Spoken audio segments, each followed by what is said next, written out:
Hail, hail, the gang is all here. Welcome to Marketing Print Books on Indie Print Books for Indie Authors Day. My name is Mark Leslie Lefebvre, and I'm going to start. I've got in studio with me, I've got Katie Cross, I've got Lydia Shearer, I've got Johnny B. Truant, and I've got Todd Fonestock. Welcome, guys. Welcome. It's great to be here. Yeah, thanks, Mark. Hooray. Yeah, thanks for inviting me. Thank you guys so much for doing this. So those of you who are watching live, please feel free to drop your questions in. I have got a brain trust of amazing authors who I've witnessed do some phenomenal things with print books. But before we get into that, I'm going to start in that same order. Are we seeing like Mark, Katie, Lydia, Johnny, Todd? Is that the order we're seeing people in? So it's not just me, like, Zoom is. Yeah, I see that order too. Yeah. Perfect. Thank you. So let's go in that order. I'll start with Katie. Just a brief introduction of who you are and what kind of stuff you write, and then we can get into some hard questions. I'm Katie Cross. I love writing fantasy books. I write young adult and romantasy and some other stuff in between, and I think it's blessed. She's awesome. Very humble and she's awesome. And Lydia. I'm Lydia Shearer. I share things. I'm a sharer. So I'm Lydia Shearer. I write magical adventure with snarky humor and a talking cat. As my main, my Love Lies in Hocus Pocus universe is my bread and butter. And I also co-author a gamelit science fiction series with John Ringo through Baen Books. So I'm actually a hybrid. I both self-publish books and I traditionally publish as well. Awesome. And Johnny. I'm Johnny B. Truant. I've written a lot of books. I suppose the best known is Fat Vampire, which Lydia was praising shamelessly at the beginning, which was pretty great. I can praise it on screen if you want me to. No, that was pretty cool. I was just saying that was pretty cool. That was made into a TV show. But I've done a whole bunch of other books, and I'm sure we'll be talking a lot more about managing your catalog and various other things. So, all right, thank you. And Todd Fonestock. Yeah, I'm Todd Fonestock, and I write Edge of Your Seat, epic fantasy, and then a smattering of nonfiction memoirs whenever the mood strikes me. Awesome. The mood striketh well then. Okay. I'll also add that I am listening to Todd's book right now. Which so one? I've like had a lot right of now, literally as we do a panel. Right now. It's really hard to focus with the panel going on. Are you listening to Falling to Fly? Yes. I thought you might be listening to the Hiking the Oregon Trail, which is wasn't on. Well, I couldn't find the audiobook, so so I may have to wait on that. I have to figure that. But we're talking. Wow. Yeah, let's talk afterwards. If you can't find it, it should be on Amazon. So, anyways. Well, I didn't make it all the way around. I was looking on Spotify, which is where I found Falling to Fly. So there you go. All right, cool. So now.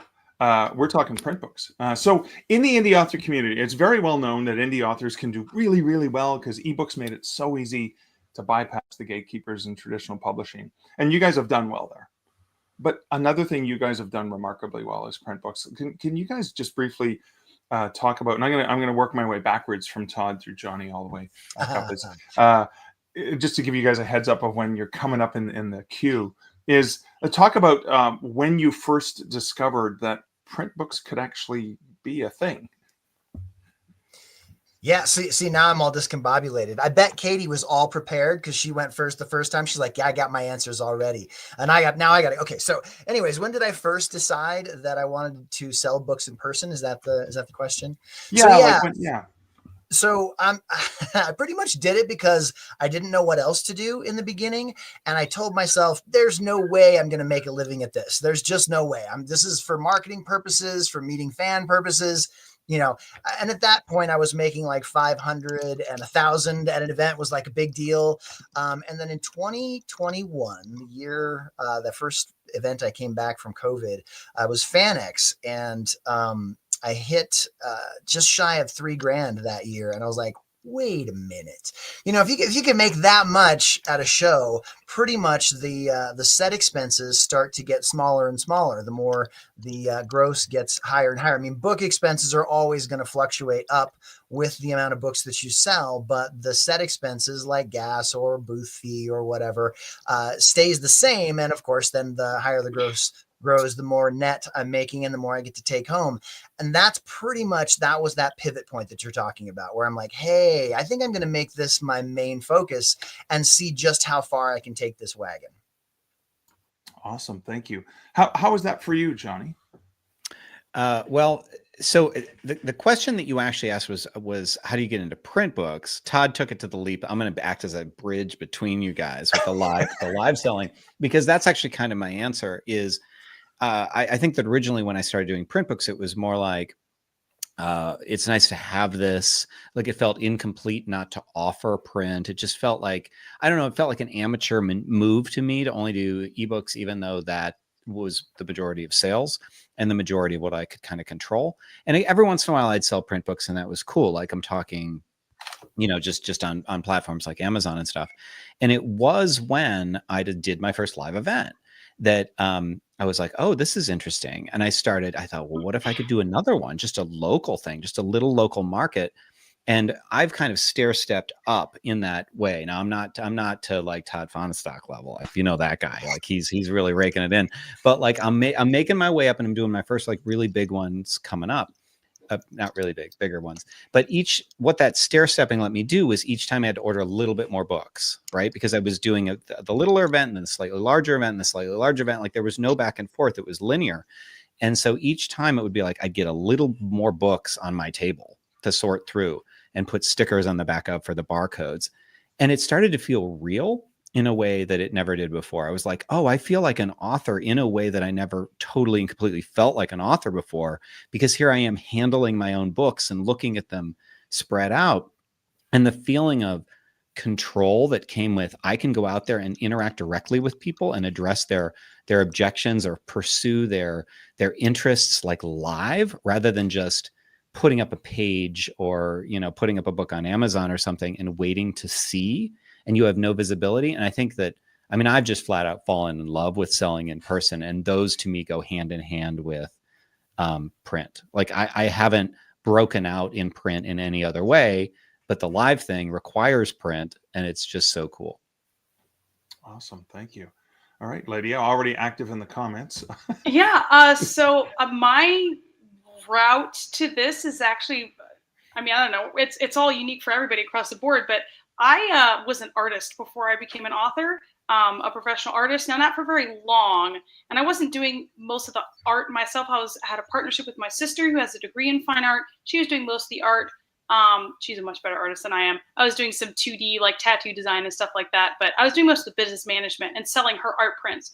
So I actually was doing in-person sales for quite a few years before I started publishing books. And so first of all, for me, as like a lifelong obsessive reader, like I didn't start with ebooks. I started with paperbacks. So like I didn't even have ebooks for the first, I guess I did have ebooks, like I uploaded them on Amazon and stuff, but I didn't sell ebooks online beyond just Amazon KU for a couple years. And books are like when I started, ebooks were still kind of like really optional. Like not a lot of people read ebooks. So definitely, it was definitely coming from this is the no-brainer. This is how I'm going to start, because I'm already selling stuff in person. I already had connections to events. I already had tables set up. I already had displays. I already had all that stuff. And so when I published my first books, which I funded them through Kickstarter, because I was poor and young and didn't have any money. And so like, well, I don't want to half-ass it. So instead I Kickstarted it so that I had funds to pay for a good editor and a good cover artist. And as soon as I made that initial, I think I ordered print on demand either from Amazon or Ingram Spark. I'm not sure where. I think Introversion wasn't Ingram Spark then. Might have been before that. And it wasn't KDP then. It was CreateSpace then. But I ordered books from somewhere. No, I would have been an independent printer. I wasn't ordering from Amazon at that point. I found a printer up in local printer. Yeah, no, it wasn't local to here. I found one up in Pennsylvania. Who I ordered, and they did a great job, and I eventually stopped ordering with them just because they weren't quite as flexible as I needed them to be, and Amazon CreateSpace turned into KDP. It was stupid trying to order books from Create, like that wasn't a thing. But once it became KDP and they actually streamlined and actually put some time and money into making it good for authors to order from, I started getting from Amazon in small batches, and now I sell in very large amounts. So we print through Believers Books with date sheets because we order 2,000 to 3,000 books at a time per title. So yeah, so we started out at cons, and I remember my very first event. I think I sold 12 books at my first event, and most of the other people there sold none. So I was like, yeah, I'm really working it.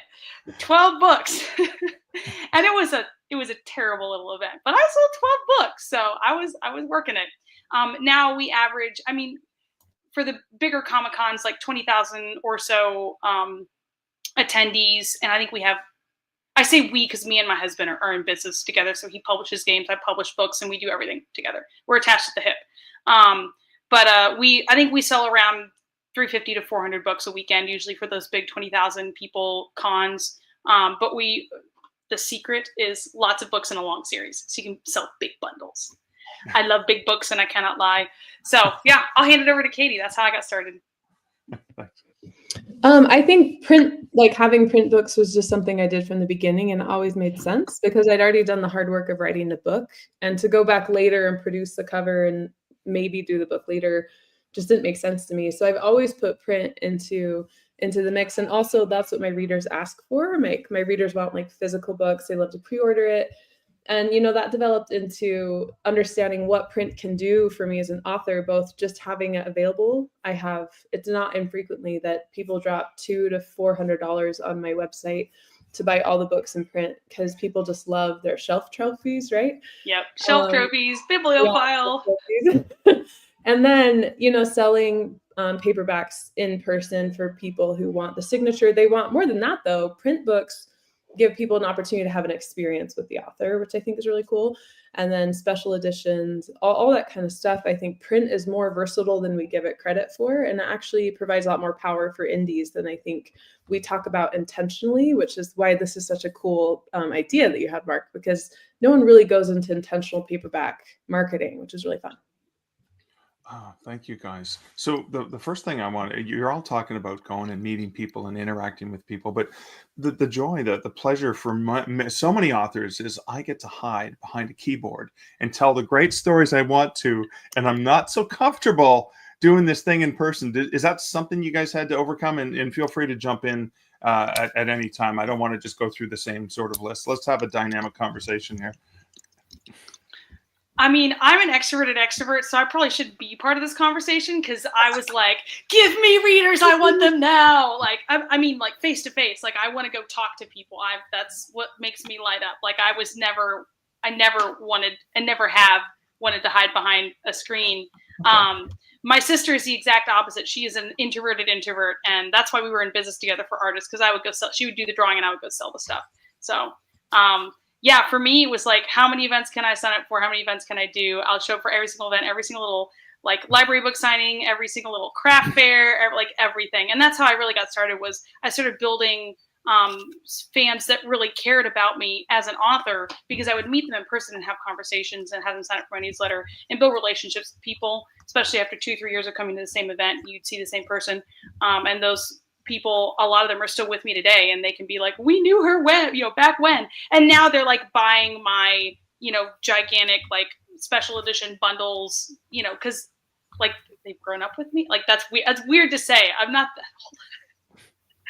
But that's true. Yeah, it's true. So all right, extrovert, mouth shut.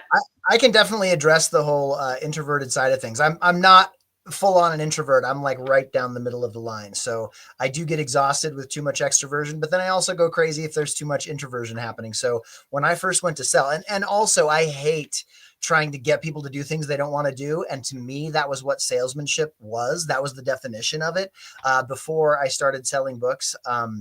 And the first attempt that I had to sell books, I sold 0 books. So I was the guy next to, Lydia going, what's she doing? So that was, it was miserable. I came home that night and just told my wife, like, this is not for me. It's not going to work, which is such an ironic thing because that is the main thing that's working for me now. But the key for me, the switch was it happened on the second day where I decided I wasn't going to like bang on the table and say, come buy a book, and be this very, very, used car salesman kind of person, which is how I envisioned salesmen at the time. And this little girl came up to the table and was just looking at the Wishing World cover, and she just had the big eyes. And I was like, do you like stories like that? And she's like, I'm like, do you want me to tell you about that story? She's, mm-hmm. And so I just started telling her about the story. And by the end of the day, I had half a dozen kids gathered around for story time. And I was like, ding, this I can do. I'm a storyteller. I can tell stories. And if I just look at it from the perspective of not being a salesman, but being a storyteller and looking for that glimmer in their eyes, and you can do it. I'm sure everybody here has seen that as people are walking by your booth. You got the people that look over at your presentation materials, and there are some that are like, and they move on. And there are some that are like, ooh. Like you can see that, ooh, and if they do that, then you know you can at least approach them and probably have a productive conversation. I'm fairly, I have an extrovert side too. I like attention. So maybe we won't have the fourth strike. Like maybe Katie will give us an introvert perspective. Well, Todd just did, I guess. So sorry, Todd, just skip right over that. It's like, oh yeah, there was a whole thing that just happened. No, because I was thinking about kind of like my mindset on this. I think I'm interesting here in that I'm all in on like selling books in person, but I'm very new to it. So like a lot of people who are as in as I feel like I'm doing most weekends that I'm at home, I think have been at it longer. I think people usually step in slower. So what was kind of revelatory to me was the fact that I could, so first of all, here's a shocker. Not everybody who walks by you will buy a book. And I think that so Katie, Todd, and I talk regularly, and one of the things that has hit me is like that there's such different approaches between different people. And so I do mainly outdoor events because I'm in Texas, and that's totally different from indoor events, which aren't cons, and they're like street festivals. And that buyer isn't necessarily even looking for a book. So that like catching the eye thing, I know that it's a different context, but I will say hi if somebody catches my eye, but that's it. I don't do any barking at all, like, trying to grab people, because it's just like, I'm not going to convince somebody who isn't interested in books to buy a book. It's not like, boy, try this pie, it's really good. And then you're like, oh, I could have some pie. It's like, nobody's going to be like, oh, you know what? I do want books now that you yelled at me. So if you do it right, it's your signs that, grab people. You don't have to yell. Yeah, totally. And I've got some cool signage. So for sure. But it's what I started to notice is that even the people that I engaged, a lot of people would talk to me, and not everybody would buy, and that's a weird, like, of course not everybody's going to buy, but there's a feeling that like they came over, they talked to you for a while, and you're like, shouldn't you buy a book? Like, you came over and you talked to me for a while. And so before I could get like resentful about that, before that could become a thing, I started just kind of making almost a game of it. Like, I enjoy just talking to people. And that was something I had to kind of talk myself into, is like, oh, what can I find interesting about you? Or what can I talk about? Or how can I help you? Like, if I'm not in a super busy con atmosphere and there aren't a lot of people at my table, then I can take time with somebody who's like, I'm an aspiring writer. How do you do whatever? I'm like, okay. And that has changed it a lot, because then the goal isn't necessarily to sell a book, even though of course I want to sell a book. It becomes more about connecting for the sake of connecting. And I think the longest game possible is the smartest way to go. Like, those people might come back, they might tell their friends, they might have buddies. Totally. So have you had that similar experience where people have? Well, just playing for the long game. Like, I've seen people, not just authors, but other vendors at events play for the short game. There's this one guy, I will not name names, but he sold art, and he essentially, almost everybody that came up to the table, he would say something along the lines of, this is my last one. I just did these 3 shows. This is my last one. And they would buy it because it was the last one. They're like, oh, I want to make sure I get it. And then he put another one out on the table. And I'm like, dude, you think that's not going to come back to you? It's going to come back to you. People are going to see that. And then they're going to tell their friend, oh, that guy told me this one thing. Anyway, so I agree with the long game. I think that especially having done this since like 2019 and watching people come back again and again and again, and there are different reasons people will come back. I mean, some of them, like I was at WonderCon, and this Titania is her name, and she brought me soup bowl cozies. Like she met me last year, and she bought a bunch of books, and she brought me soup bowl cozies and like reusable paper towels that weren't made of paper. I'm not sure exactly how that works, but it was amazing, and my wife uses them every day. day now. Like I see her with these super cozy. So I'm like, these are the relationships that you can build in this face to face. And I just love that is part of it. And it is part of that long game that you're talking about. It is, in fact, I have another thing I have to say. I sat next to at Emerald City Comic-Con next to Andy Peliquin, who is a fantastic guy. And I think maybe some people here know him, writes the assassin series that is fantastic. And that guy, I feel pretty good at what I do, like the whole like engaging people and getting them into the story. And he did at least as good a job, if not better of a job, in a completely opposite way. So anytime somebody tells you how to do something, remember there's always probably at least a half a dozen to a dozen ways to do it, because like his manner was so understated, and so he had them asking him what his books were about. I thought that was just freaking magic. Like he would just say sort of like a couple of words and just be really smiley and what are you reading, and all about them and talking about them, and then all of a sudden they're like, well, what is it you do here? What can I buy from you? I'm like, how did you do that? That's so amazing. I always love it when I can learn new things. You know, no matter what level you're at, there's always new stuff you can learn. That was really cool. Awesome.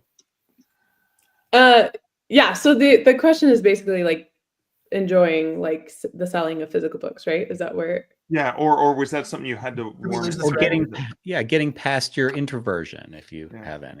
So I'm definitely an extrovert. I think I was always, I'm just excited to be around people, just like Todd, it tires me, but any opportunity to get in front of readers and learn about them and ask them questions, kind of like Andy does, just make it about them.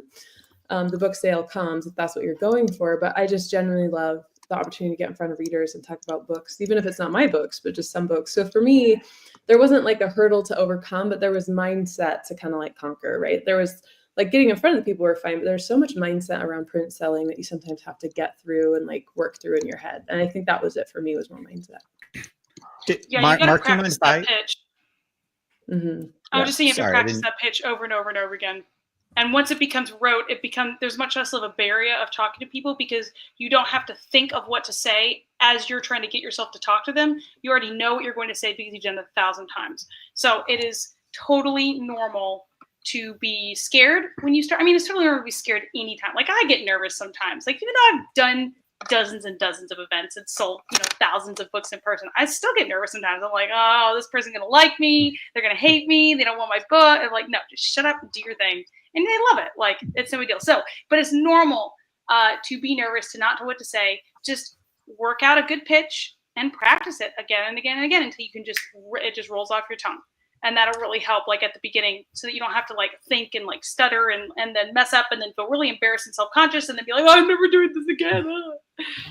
So. To piggyback on that, it's related, but I would say just another little ancillary thing is I've found is to find what works, not just in terms of pitch, but like lines that always get a response. So mine is when I always put my unicorn Western front and center, because it's this thick, 716 pages. It's just a mammoth book to begin with, and it has this rainbow colored cowboy riding a unicorn. It looks so gonzo and ridiculous. So people gravitate toward that. Quick, there you go. Look at that. Look who's running this. It's amazing. So when I put that out, I know, here's what I say about that book. If anybody shows any interest in that book at all, I say that I once had a reader tell me that it's like if Stephen King was on acid when he wrote The Dark Tower. And people Wait, wasn't Stephen King on acid when he wrote The Dark Tower? If Stephen King was on acid when he wrote The Dark Tower, it would have been Unicorn Western. And I've had one person not really laugh at that. One out of, thousands at this point. And that's when you have a winning line like that. And I imagine that there are some things it feels similar to pitch, right? Like there's got to be a few things that you just know are going to work. I imagine there are elements of everybody's pitch here where it's like people predictably light up, like there's some cool character quirk or something. And when you have a little bit of confidence in that, it's like, oh, I know I can lay down this unicorn line and it's going to be game over at that point. They're not necessarily going to buy, but they're going to warm up. Okay. Now we have some questions, and I think so. Lydia, you were trying to answer a question from Terry. I kept trying to type it up. Well, no. Oh, it was a different question. Sorry. Well, Okay. I was telling about selling ebooks in person, and I think maybe my comments were too long. But every time I try to post it says this comment has failed to post a draft to digital. But anyway, if someone asks you, says, "Oh no, I don't read like, oh, I want it for my Kindle," you can sell ebooks in person. Yeah, it's a little bit of work, and sometimes people say that they want the ebook not because they want the ebook. They say it because it's easier to say that than to say no. Yeah. Because some people are people pleasers and they don't want to disappoint, and they don't want to say no.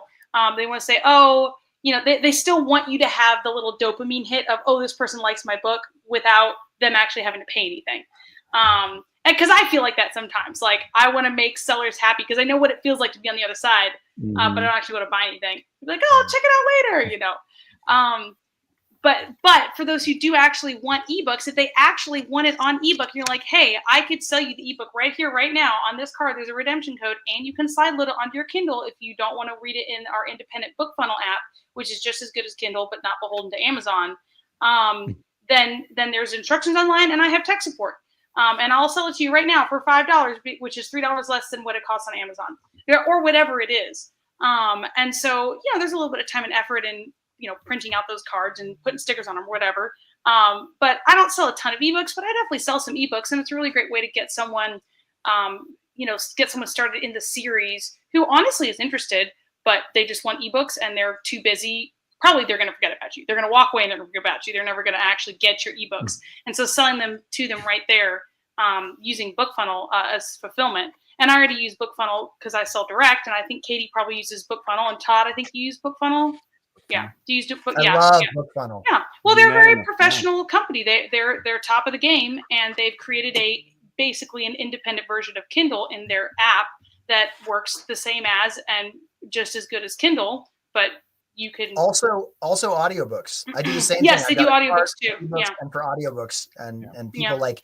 There are a lot of people that come up to the booth and I say, do you want to hear about a book? And they're like, yeah, I don't read. I listen to audiobooks. And man, I pivot so quickly and say, oh, well, I've got a bundle of audiobooks that you can buy for $5 a piece cheaper here than you can get them, whatever your patter is. It's great. And it works for some people. Yeah.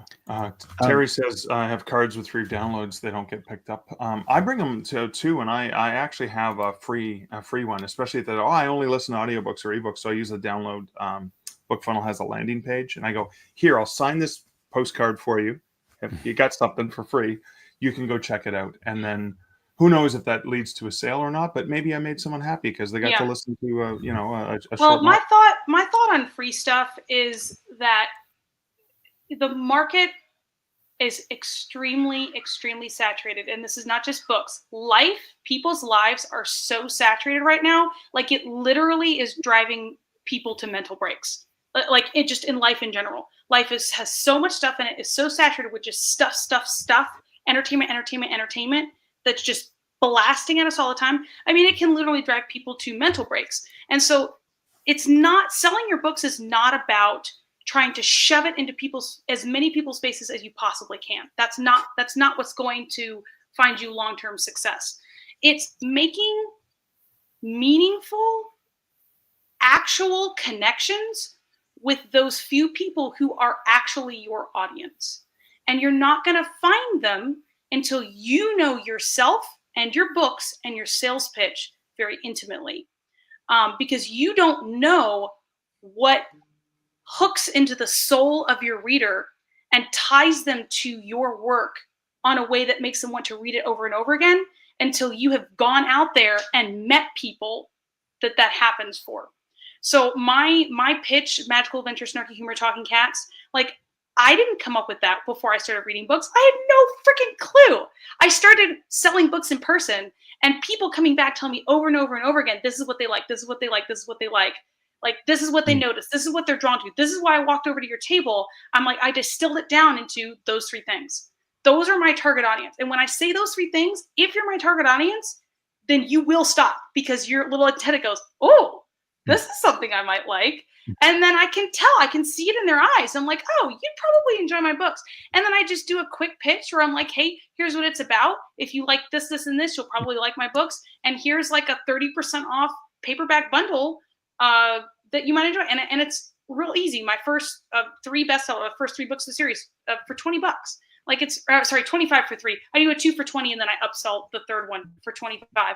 So I mean, I make it very easy, and it's all about finding those target readers by understanding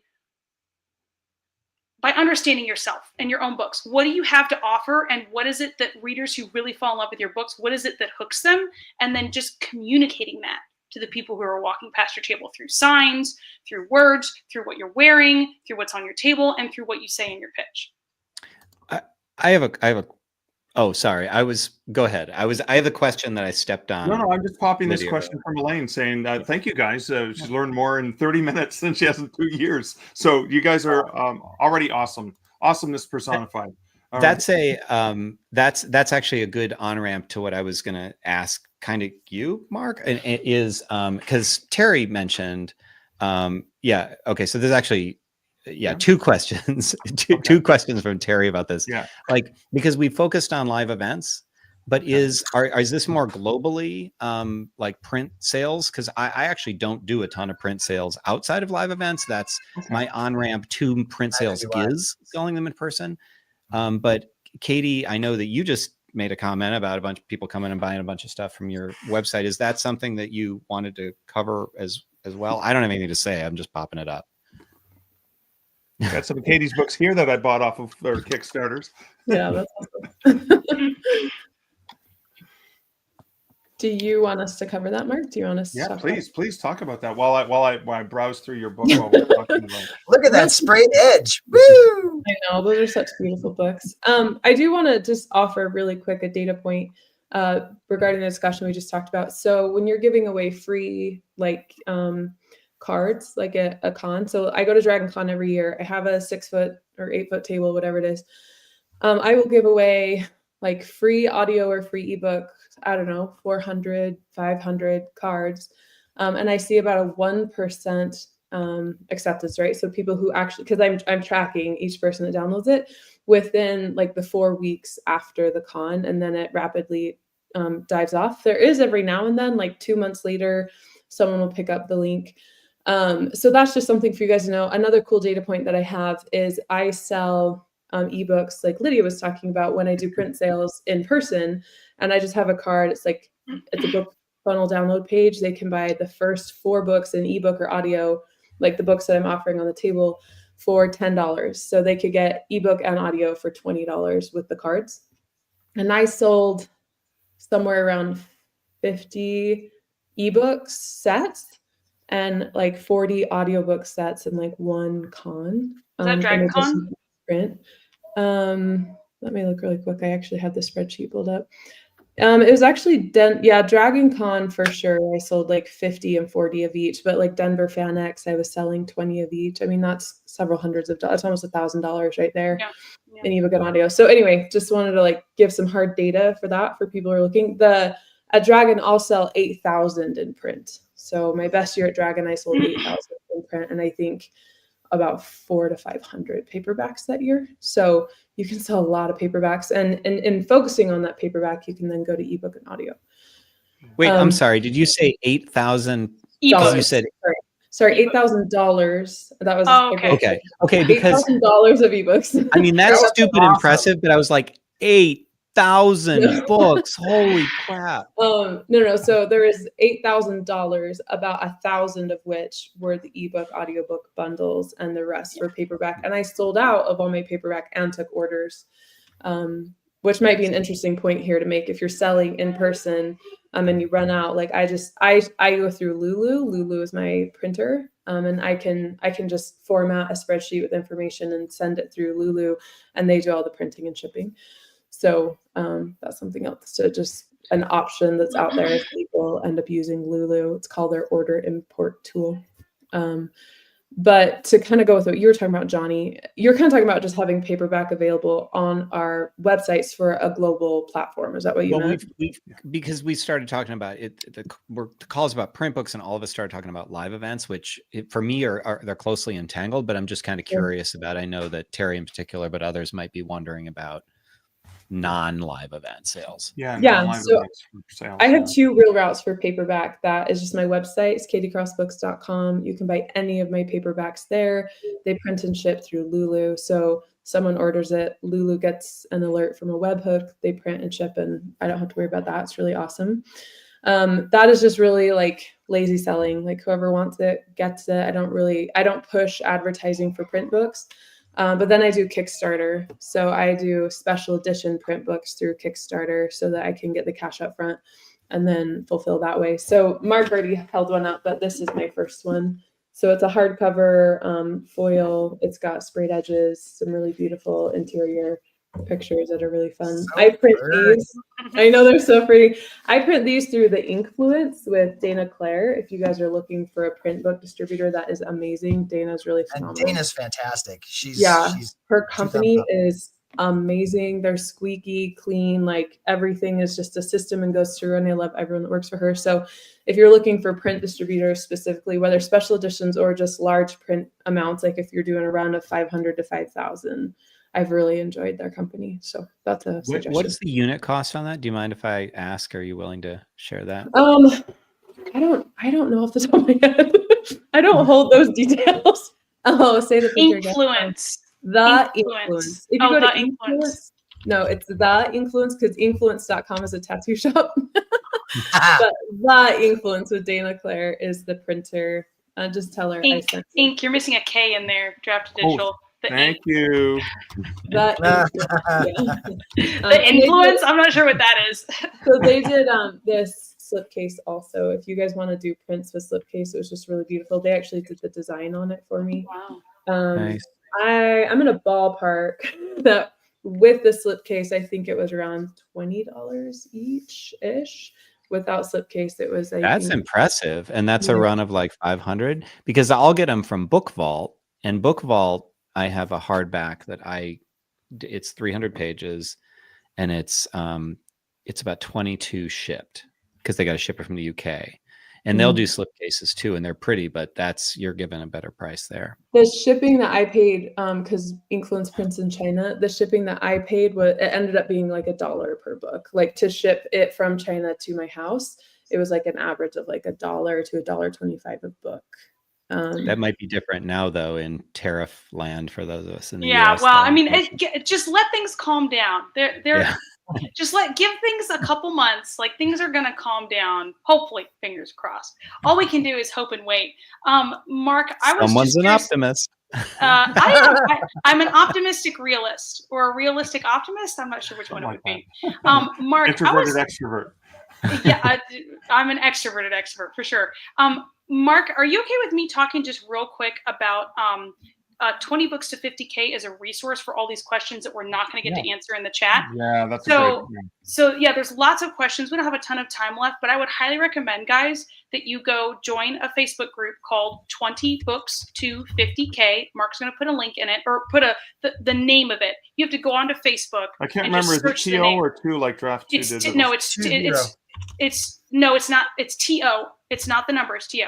The only numbers are the 20 and then the 50. So 20 Books to 50K is a massive, it's a nonprofit, massive group of indie authors. And the Facebook group is a place to ask all of these newbie questions. And most of them you won't need to ask because you just do a keyword search in the little search bar and you find these questions have already been asked dozens of times, and you can read lots of super helpful responses to all these questions.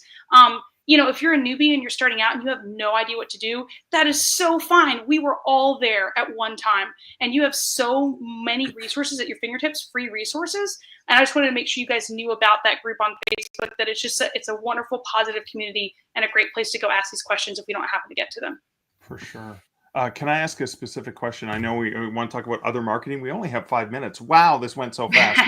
But Michelle did ask, all right, so when selling in person, how do you deal with sales tax? I'll answer it quickly.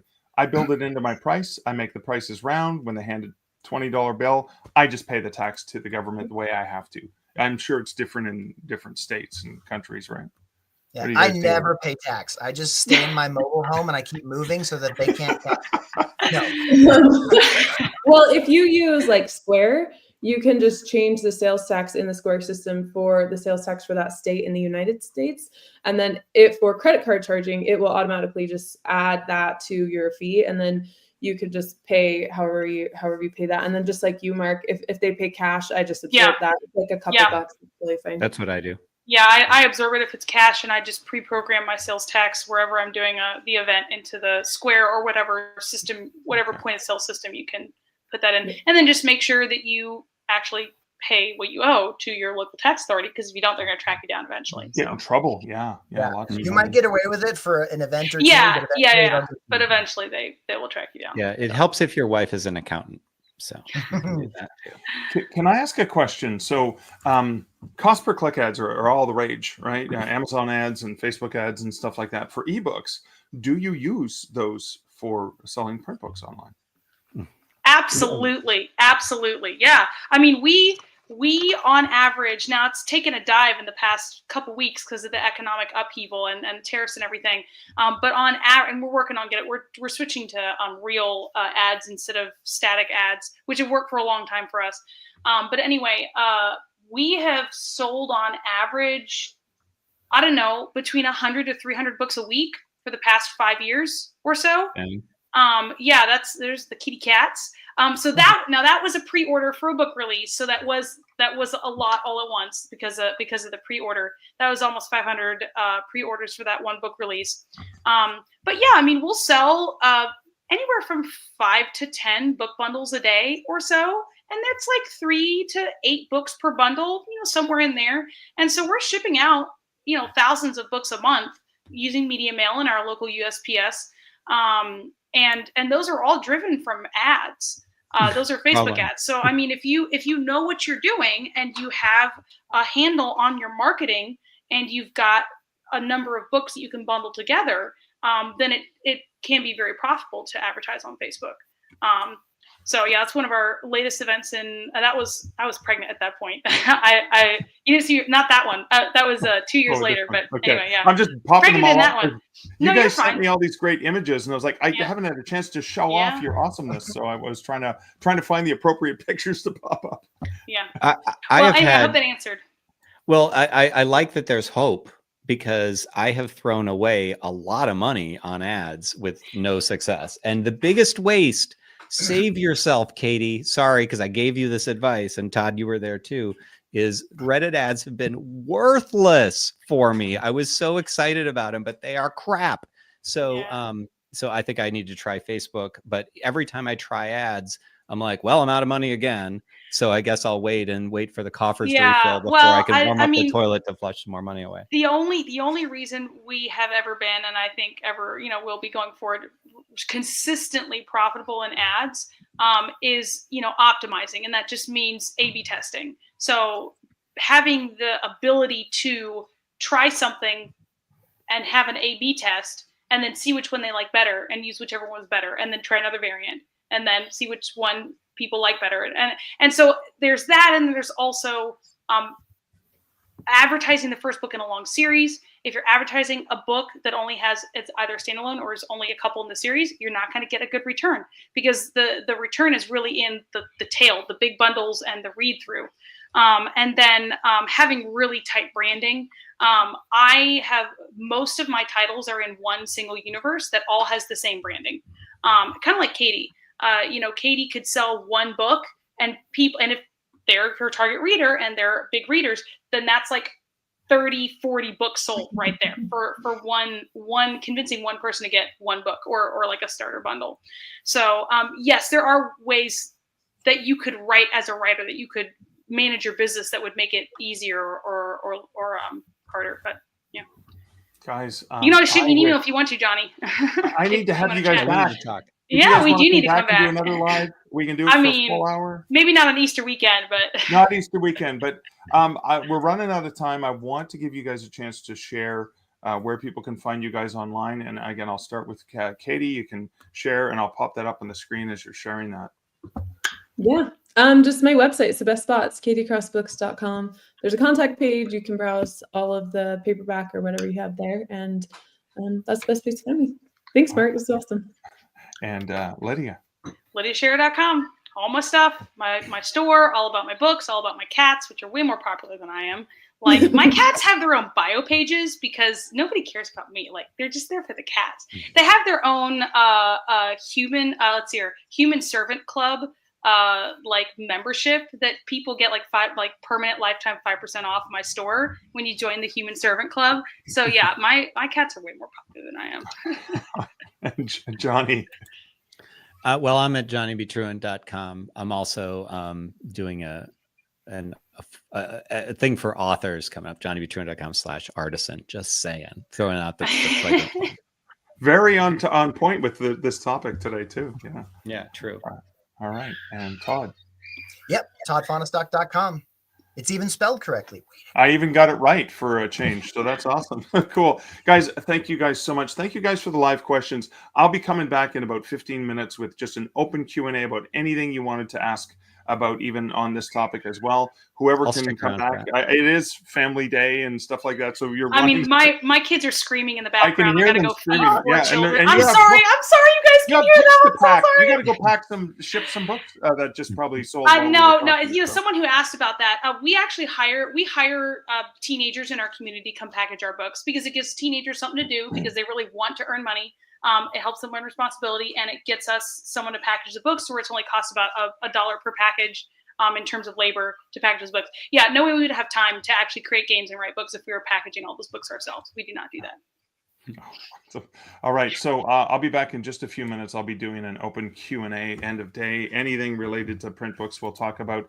Thank you guys again so much for It's so good to see you all. Thanks so much for coming and asking questions. Nice meeting you, Lydia. Thanks for having me. All right, nice to meet you, Johnny. Bye. See ya.